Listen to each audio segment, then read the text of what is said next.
கர்த்தர் அதிசயங்களை செய்கிறார் ஊழியங்கள் வழங்கும் தேவ ஆலோசனை. இந்த நாளிலும் தேவ ஆலோசனை நிகழ்ச்சிக்காக உங்களை வரவேற்கிறேன். இயேசுப்பா நல்லவர், அவர் ஆலோசனை கர்த்தர். நமக்கு நல்ல ஆலோசனைகளை தந்து நம்மை நல்வழியில் நடக்க வைத்து நம்மை ஆசீர்வாதமாய் நடத்துகிற ஒரு அன்பு ஆண்டவர். இயேசுப்பாவை போல நல்ல ஆண்டவர் நமக்கு இந்த உலகத்தில் வேறு யாரையுமே நம்ம எதிர்பார்த்து விட முடியாது. அவர் பெரியவர். இன்றைக்கு தேவ ஆலோசனைக்கான வசனங்களை கேட்போமா? சங்கீதம் 15வது சங்கீதம் 1, 2, 3 வசனங்கள். சங்கீதம் 15, 1, 2, 3 வசனங்கள். கர்த்தாவே, யார் உம்முடைய கூடாரத்தில் தங்குவான்? யார் உம்முடைய பரிசுத்த பர்வதத்தில் வாசம் பண்ணுவான்? உத்தமனாய் நடந்து நீதியை நடப்பித்து மனதார சத்தியத்தை பேசுகிறவன் தானே.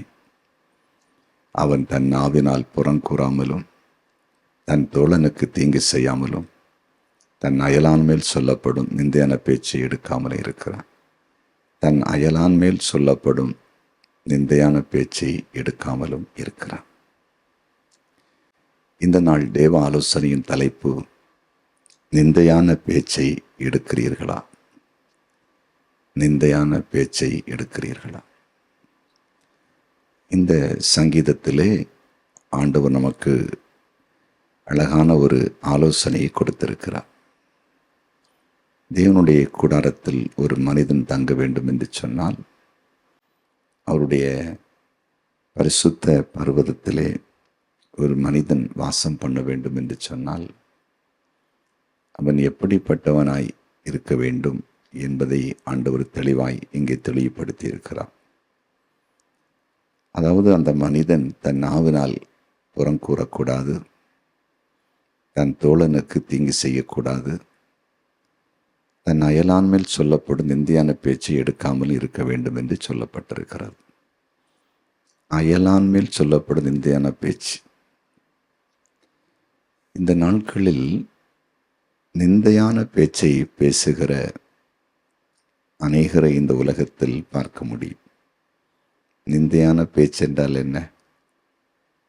ஒரு தனிப்பட்ட மனிதனை குறித்து அல்லது ஒரு மனுஷியை குறித்து, ஒரு தொழிற்ஸ்தாபனத்தை குறித்து, ஒரு சபையை குறித்து தவறான வார்த்தைகளை சொல்லி அதன் நிமித்தம் அவர்கள் அவமானப்படவும் அவர்கள் தன்னை குனியவும் சமுதாயத்தில் மற்றவர்களால் புறக்கணிக்கப்படுகிற ஒரு நிலைக்கு நேராய் உண்டாக்குவதுதான் நிந்தனையான பேச்சு. குறிப்பாக பார்க்கும் பொழுது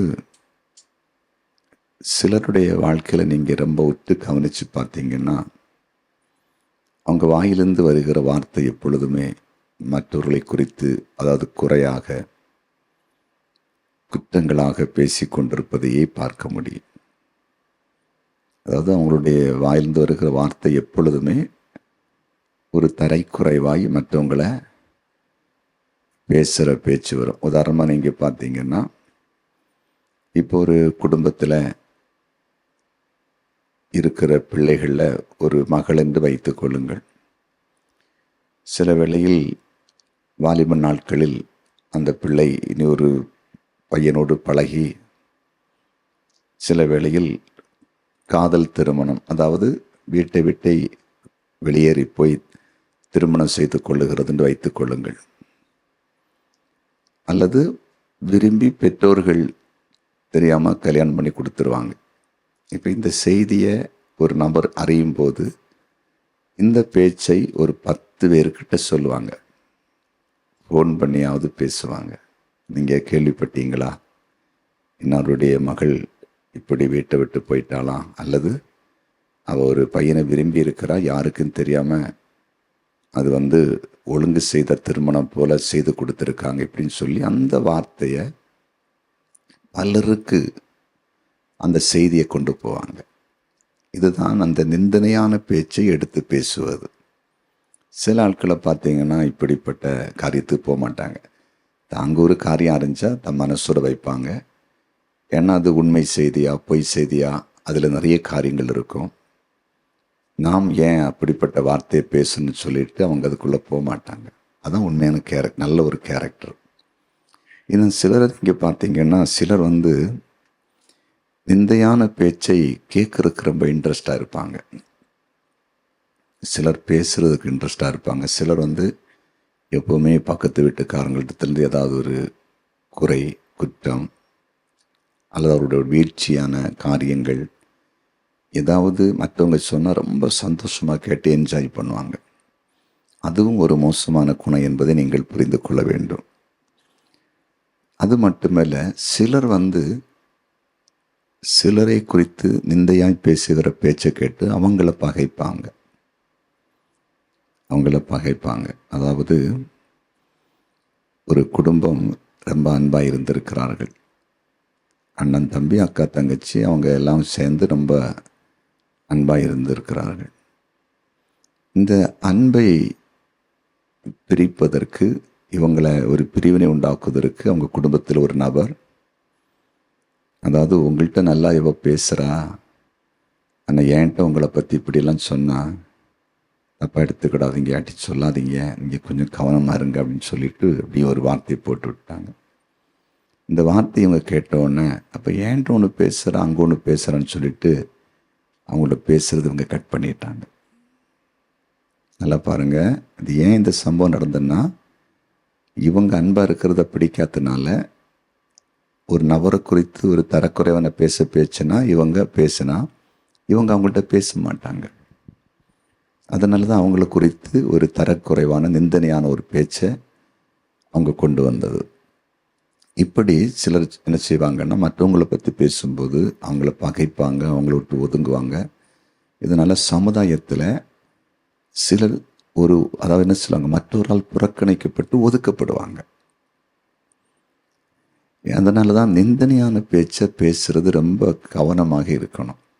ஏன்னா பாருங்க, வேதத்தை வாசிக்கும்போது 2 நாளாகமும் 36வது அதிகாரம் அதன் 16வது வசனத்தை வாசிக்கும்போது, 2 நாளாகமும் 36வது அதிகாரம் 16 வசனத்தை வாசிக்கும்போது, ஆனாலும் அவர்கள் தேவனுடைய ஸ்தானாதிபதிகளை பரியாசம் பண்ணி அவருடைய வார்த்தைகளை அசட்டை செய்து அவருடைய தீர்க்கதரிசிகளை நிந்தித்தபடியால், பாருங்க, அவருடைய தீர்க்கதரிசிகளை நிந்தித்தபடியால் கர்த்தருடைய உக்கிரம் அவருடைய ஜனத்தின் மேல் மூண்டது, சகாயம் இல்லாமல் போயிற்று. பார்த்தீங்களா, அவருடைய தீர்க்கதரிசிகளை நிந்தித்தாங்களாம். அதனால அந்த ஜனங்களுக்கு மேல கர்த்தருடைய உக்கிர கோபம் உண்டது அப்படின்னு சொல்லப்பட்டிருக்கிறது. அப்போ நிந்திக்கிறவங்களுடைய வாழ்க்கையில, மற்றவங்களை நிந்திக்கிறவங்களுடைய வாழ்க்கையில ஆண்டவருடைய கோபம் கடந்து வருது. அதனால தான் அந்த சங்கீதம் 15 அழகாய் வசனம் சொல்லுகிறது 3வது வசனத்தில், அதாவது அயலான் மேல் சொல்லப்படும் நிந்தையான பேச்சை எடுக்காமலே இருக்கிறான். நம்ம அடுத்தவங்களை பற்றி பேசுகிற தேவையில்லாத வார்த்தைகளை கேட்க வேண்டிய அவசியம் இல்லை, கேட்டு அதை இனி ஒரு ஆளுக்கு சொல்ல வேண்டிய அவசியம் இல்லை. இப்படிப்பட்ட நபராக இருந்தால் நம்முடைய வாழ்க்கையில் அதிலிருந்து ஒரு மனம் திரும்புதல் கண்டிப்பாக அவசியம். ஏன்னா ஆண்டவருடைய கோபம் நம்ம மேலே வருது. ஆண்டவருக்கு கோபம் வரும்போது நடக்கும், ஆண்டவர் தண்டிப்பார். அதாவது எலிசா என்கிற தேவ மனிதனுடைய வாழ்க்கையில் எலிசாவை பார்த்து சின்ன பிள்ளைங்க மொட்டை தலையா என்று சொல்லி நிந்திச்சாங்க. அந்த நிந்தனை கேட்ட உடனே எலிசா சபிக்கிறார். இப்போ பாருங்க, காட்டிலிருந்து கரடிகள் அந்த பிள்ளைகளை பீறி போட்டுதான் பைபிளில் இருக்குது. காட்டு மிருகம் அந்த பிள்ளைகளை கொன்று போட்டது. அந்த நிந்தனையை எலிசாவினால தாங்க முடியாதனால அவசரப்பட்டு சபிக்கிறார். ஏன்னா சிலருக்கு ஆண்டவர் ஆசீர்வதிக்கவும் சபிக்கவும் அதிகாரம் கொடுத்திருப்பார். நீங்கள் அதாவது பிலேயாம் தீர்க்கதரிசியை குறித்து பார்க்கும் பொழுது ஜனங்களை ஆசீர்வதிப்பதற்கும் சபிப்பதற்கும் அதிகாரம் இருந்தது. அதனால தான் பாலாக் ராஜா அந்த பிலேயாம் தீர்க்கதரிசியை கூப்பிட்டு இஸ்ரவேல் ஜனங்களை சபிப்பதற்கு முயற்சி பண்ணுறான். அவர் சபித்துட்டாருன்னா, நீங்கள் நல்லா இருக்க மாட்டாங்க, நாசமாக போயிடுவீங்க அப்படின்னு சொன்னால் அவங்க ஜெயிக்க மாட்டாங்க. எதிரிகளோடு யுத்தம் பண்ணி ஜெயிக்க முடியாது அப்படின்னு சொல்லிட்டு அந்த முயற்சி எடுத்தாங்க. ஆனால் தேவன் அனுமதிக்கலை. பிரியான் தீர்க்கதரிசி சொன்னார், இந்த ஜனம் என்னால் ஆசீர்வதிக்கப்பட்ட ஜனம், நீ அவங்கள சபிக்கக்கூடாதுன்னு சொல்லி சாபத்தை நிறுத்திட்டார்.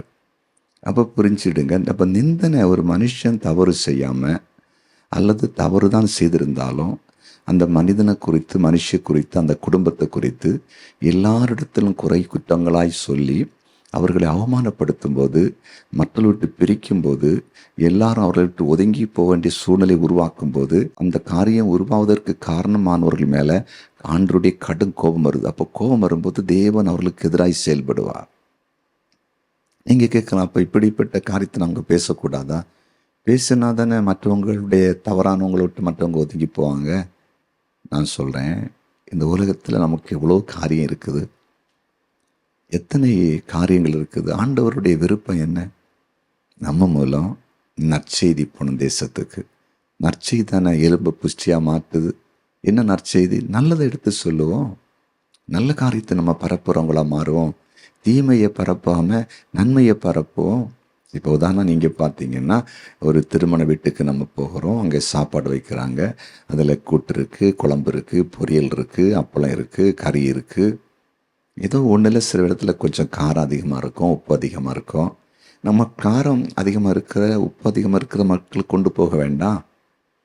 சில நேரத்தில் மற்றவங்க கேட்பாங்க, நம்ம முதல்ல சாப்பிட்டு வந்துடுவோம், இனி சாப்பிட போகிறவங்க கேட்பாங்க, எப்படி சாப்பாடு இருந்துச்சு? உடனே நம்ம ஏதோ ஒரு குழம்புல அல்லது கூட்டில் அல்லது பொரியலில் கறியில் காரம் உப்பு அதிகமாக இருந்துச்சு, அது பாருங்கள் பயங்கர உப்பு பயங்கர காரம் அப்படின்னு சொல்கிறதுக்கு அது இருக்கட்டும். இன்னும் நிறைய கூட்டு பொரியல் குழம்புங்க இருக்குதுல்ல, அதை வச்சு அவங்க சாப்பிடுவாங்க. அப்போ நல்லா இருந்துச்சு சொன்னால் என்ன?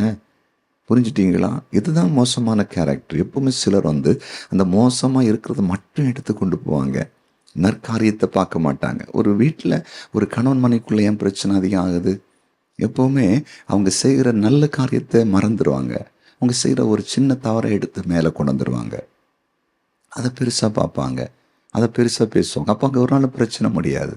அவங்களுக்குள்ள ஒரு மனதில் கஷ்டம் இருக்கும், எத்தனையோ நன்மை செய்தேன், எவ்வளோ உதவி செய்தேன், எவ்வளோ ஹெல்ப் பண்ணேன், என்ன இப்படி போட்டு இருக்கிறாங்கன்னு சொல்லும்போது அவங்க ரொம்ப மனமடிவாயிருவாங்க.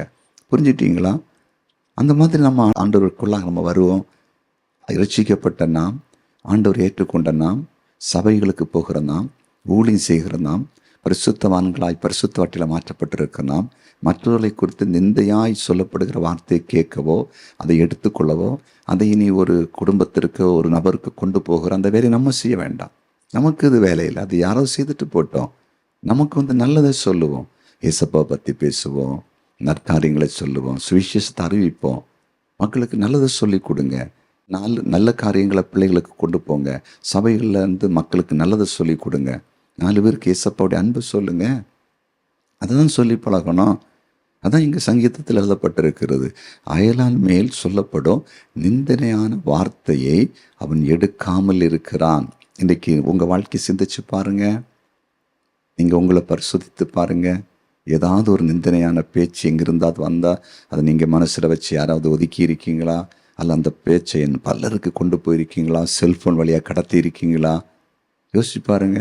ஆண்டவர்கிட்ட மன்னிப்பு கேளுங்க. ஆண்டவரே, மற்றவங்களை குறித்து நிந்தையான பேச்சை நான் பேசுகிறதுனால, எடுத்துக்கொண்டதுனால, அதனால் நான் எதிர்வினை ஆற்றினால என் மேலே ஆண்டவருடைய கோபம் இருக்குமானால் மன்னித்து மனம் இறங்குன்னு கேட்போமா? அது மட்டுமல்ல, இனி நான் நிந்தனையான பேச்சை நான் கேட்க போகிறதில்ல, எடுக்க போகிறதில்ல. யார் என்ன சொன்னாலும், யாரை பற்றி பேசினா நான் அதை பற்றி கண்டுக்கவே மாட்டேன். நான் தேவ சமத்திலிருந்து தேவனை மகிமைப்படுத்துகிற வார்த்தையை மட்டும்தான் நான் பேச போகிறேன் அப்படின்னு சொல்லி தீர்மானம் எடுப்போமா?